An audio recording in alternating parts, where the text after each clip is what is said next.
Quem é que tá ficando louco pra estreia de Jogos Vorazes? Levanta a mão.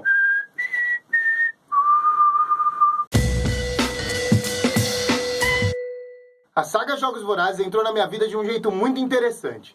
Eu vi o trailer do primeiro filme e eu falei, meu Deus, que narrativa legal, eu preciso ler esses livros antes que o filme saia. E aí saí correndo atrás dos livros e li os 3 na sequência muito rápido, em umas 2, 3 semanas. Como distopia, eu fiquei encantado com o fato de que essa história, ao mesmo tempo em que ela conta de um romance, que ela fala de uma série de outras coisas, também acaba por indiretamente questionar o sistema, as coisas como elas são, e como que às vezes é difícil você se organizar para combater aquilo que todo mundo já tem como dado e acha que é o sistema e assim como as coisas deveriam ser. Como a última parcela está para sair nos cinemas, acho que vale a pena a gente fazer uma recapitulação do que aconteceu até aqui. Portanto, se você não leu os livros ou não assistiu ainda, vai ter spoiler e é melhor você desligar o vídeo agora. Vale a pena dar uma olhada também no vídeo que o Gabriel fez com as cenas que ele mais espera ver nessa última parcela dos filmes dos Jogos Vorazes. Na minha recente maratona, fui lá rever a Katniss, que é uma menina que mora no Distrito 12, um lugar muito desolado. Os filmes mostram muito bem essa questão de como o lugar é meio empobrecido, como as pessoas são sofridas, trabalham muito, não tem muitas oportunidades. No livro você consegue ver isso muito claro, essa ideia de como, na verdade, de certa forma, eles nem vivem, eles sobrevivem.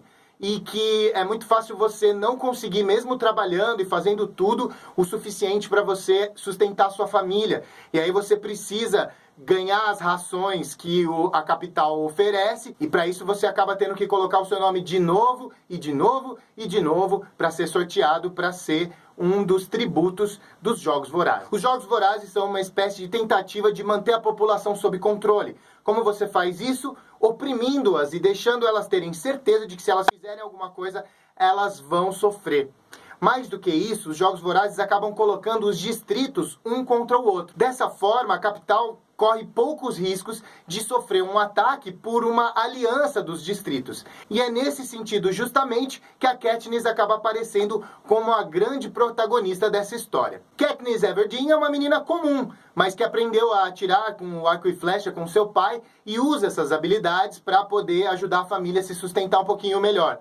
No dia da colheita, que é o dia em que 2 representantes, um menino e uma menina, do Distrito 12 será escolhido para ir até a capital e jogar os Jogos Vorazes até matar ou ser morto, a irmã de Katniss, Primrose Everdeen, é selecionada. Em desespero, Katniss não consegue se conformar que a irmã, que tinha colocado o nome pela primeira vez, acaba sendo selecionada. E instintivamente ela se voluntaria para ir no lugar dela. Ela vai como tributo no lugar da irmã, e essas coisas são todas transmitidas. E de alguma maneira essa já é a primeira faísca da revolução que vai se estender ao longo dos próximos capítulos dessa história. Em seguida, o filho dos padeiros da cidade, Peeta Mellark, é também escolhido, e aí os dois vão para o trem em direção à capital e começam a se conhecer e conhecer as pessoas que vão estar envolvidas com eles ao longo dessa ideia desse jogo, que no fundo eles só estão esperando assim que vão morrer. A verdade é que os distritos eles estão separados da capital por distância. Os primeiros distritos estão mais próximos da capital e de alguma maneira se abraçam ou se irmanam mais com a filosofia da capital. Eles não estão tão assim preocupados, não sofrem tanto, e tem pessoas que já estão acostumadas a ganhar, pessoas que ficam a vida inteira treinando para ir lá nos Jogos Vorazes ganhar. Quanto mais distante da capital os distritos, mais pobres, mais sofridos e menos chances de ganhar eles têm. Portanto, é uma viagem um pouco ao mesmo tempo deslumbrante e também meio depressiva, porque eles estão indo lá para morrer. Nessa viagem a gente também vai conhecer um dos velhos ganhadores dos Jogos Vorazes, o único ganhador do Distrito 12, Haymitch, que vai treinar os dois para tentar sobreviver o melhor possível. No trem ainda a gente conhece Effie Trinket. Ela é uma personagem interessante porque ela é completamente alienada e separada do sofrimento que as pessoas em cada distrito têm. Ela parece ter um certo prazer de acompanhar a Katniss e torcer por ela, mas ao mesmo tempo você vê que é um tipo de ligação meio assim que nem você tem com um bichinho, mas que ele não é tão querido para você. É um pouco essa a relação dela. De toda forma, eles chegam até a capital e conhecem Cinna, o estilista que vai ajudar eles a se produzirem, porque isso é muito importante, afinal, é um jogo em que as pessoas precisam se mostrar para as pessoas. Elas precisam parecer bonitas, interessantes, inteligentes ou estratégicas, de maneira que as pessoas da capital queiram ajudá-las a vencer os jogos. O Cena ajuda muito nesse sentido, e ao contrário da F. Trinket, ele parece ter mais empatia por aquilo que eles estão sofrendo, como os tributos que vão estar lá na arena para lutar até a morte. Katniss e Peeta vão então para a arena, não sem antes serem entrevistados por uma figura bastante emblemática, Caesar Flickerman. Ele é um entrevistador, um apresentador de programas que faz piada e que não tá nem aí. Ele é muito parecido com a F no sentido de nem ligar para os tributos em si como pessoas, mas apresentá-los para vendê-los como algo que faz o seu programa funcionar. Nesse programa, Peeta declara que está apaixonado por Katniss. Ele usa isso como uma estratégia. A gente ainda não sabe muito bem se para proteger a si mesmo ou para protegê-la,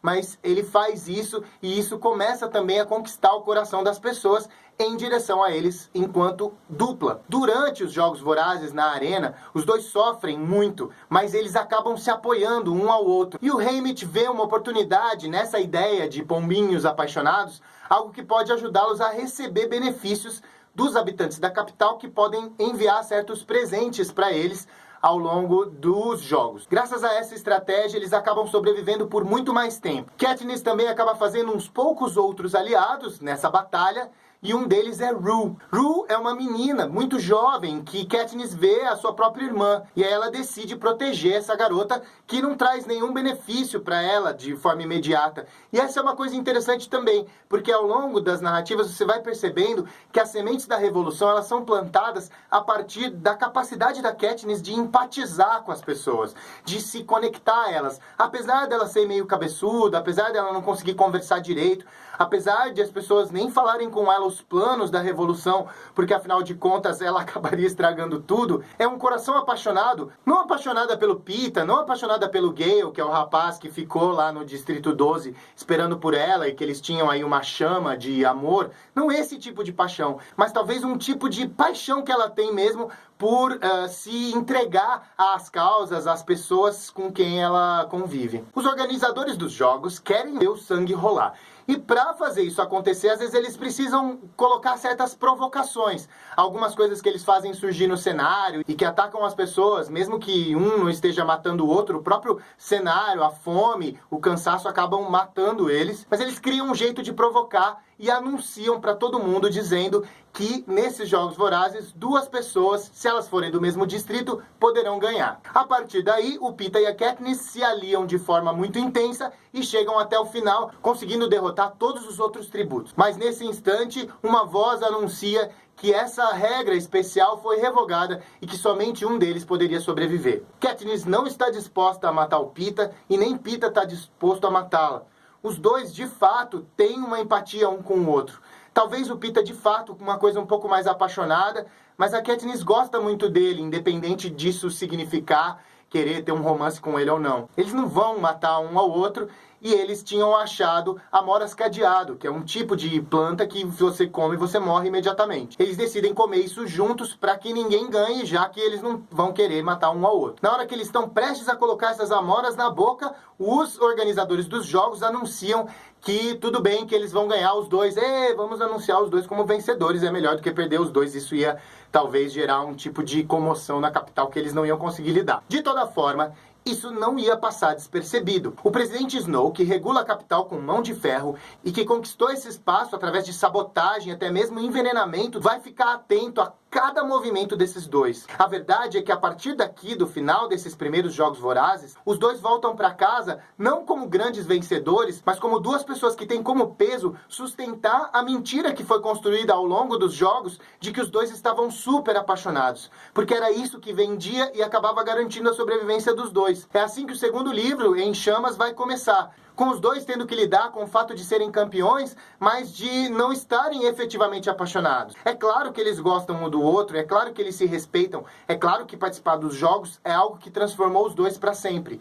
Mas a Katniss está um pouco dividida, até porque ela volta para o Distrito 12 e o Gale tá lá, e essa questão do triângulo amoroso ela fica sempre um pouco no ar. Eu acho interessante porque, ao mesmo tempo em que essa questão do amor aparece, ela não é uma questão central. Muita gente vai usar isso como apoio para gostar da série, mas a autora não faz questão necessariamente de o tempo todo ficar apontando esse conflito de eu amo um ou eu amo o outro como tão importante assim diante de todas as outras coisas que estão acontecendo. Esse é só mais um dos grandes desafios que ela vai ter que cumprir. Acontece que o presidente Snow não está nada satisfeito com o que aconteceu. O último cara que tinha organizado os Jogos Vorazes da edição anterior, que foi vencido pela Katniss e pelo Peeta, foi substituído e agora mora no necrotério. Há um outro organizador dos jogos, mas muito mais do que isso, você tem um presidente Snow que está prestando atenção em cada movimento desses dois.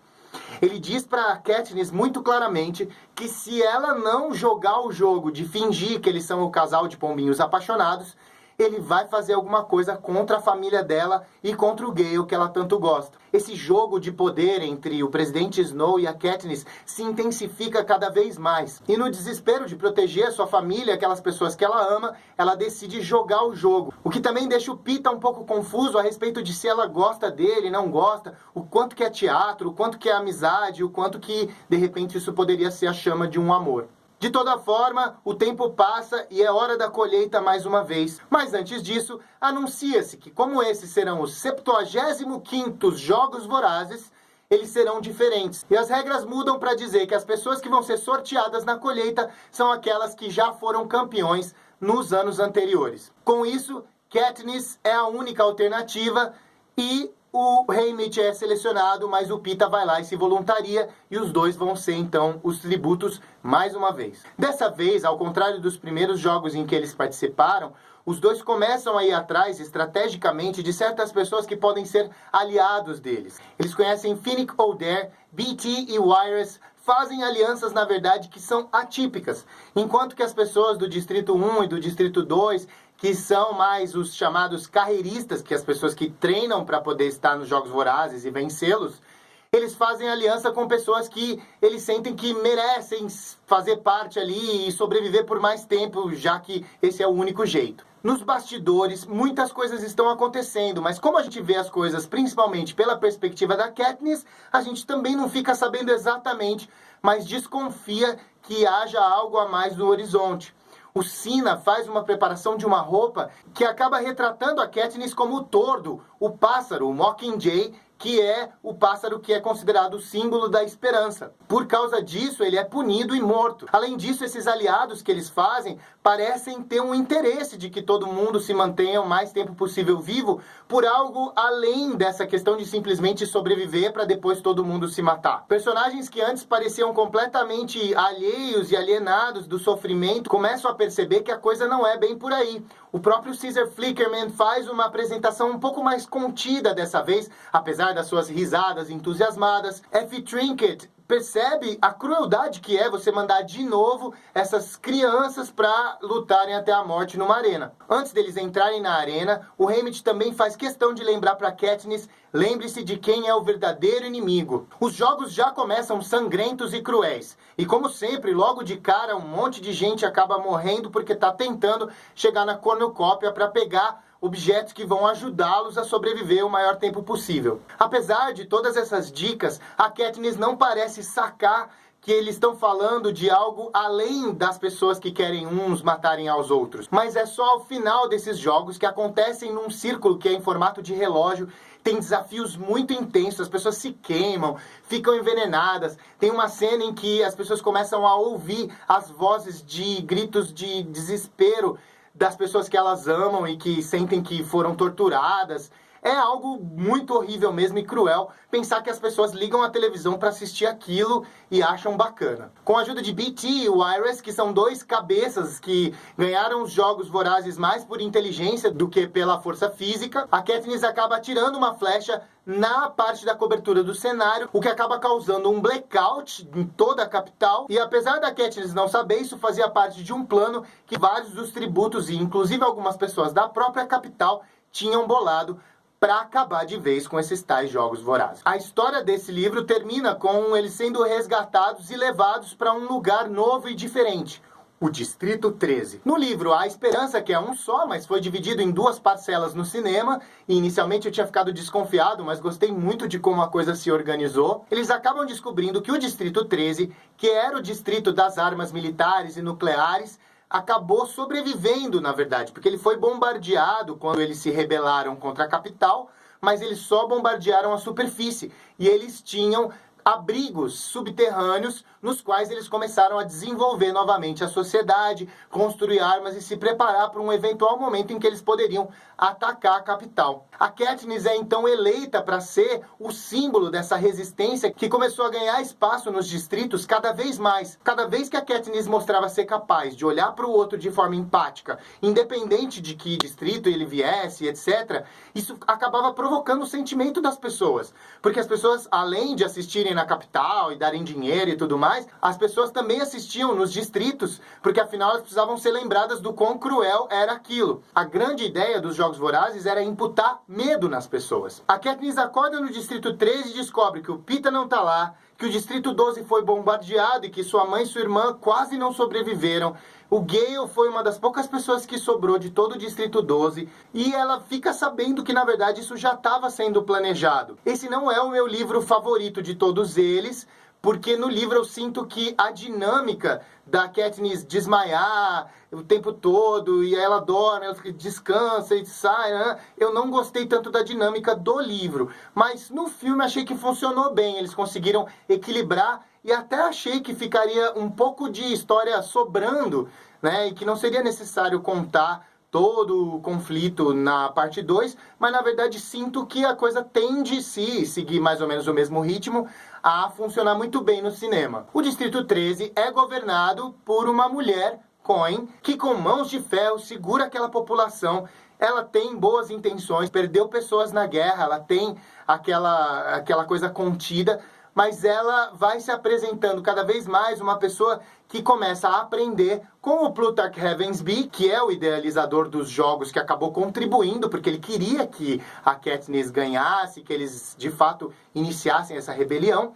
Ela vai sendo influenciada por ele a construir uma imagem de si mesma como uma grande líder. Além disso, eles dois começam a usar a Katniss para fazer propaganda e dizer que a revolução está viva e que o Distrito 13 está lá e que vai atacar quando for possível. Acontece que a Katniss tem dificuldade de entrar nesse papel, de fingir que é qualquer coisa, porque no fundo tudo que ela fez foi para sobreviver mesmo. Ela nunca fez nada para, de fato, criar uma empatia com as pessoas. Ela é muito espontânea nesse sentido. Então é difícil para ela, ainda por cima, pelo fato de que ela fica inconformada que eles deixaram o Peeta lá capturado. Para ganhar a confiança da Katniss, Coin acaba autorizando, então, uma missão de resgate que vai lá até a capital e traz o Peeta de volta. O filme termina mais ou menos um pouco depois que eles voltam e o presidente Snow diz para Katniss: você acha que eu não sabia que você estava aqui fazendo essa sua missãozinha de resgate? Cuidado, Katniss, são as coisas que nós mais amamos que nos destroem. Com essa frase muito impactante dentro desse contexto aqui da narrativa, o filme vai acabar com o Peeta chegando e tentando assassiná-la. Isso é muito, muito, muito interessante.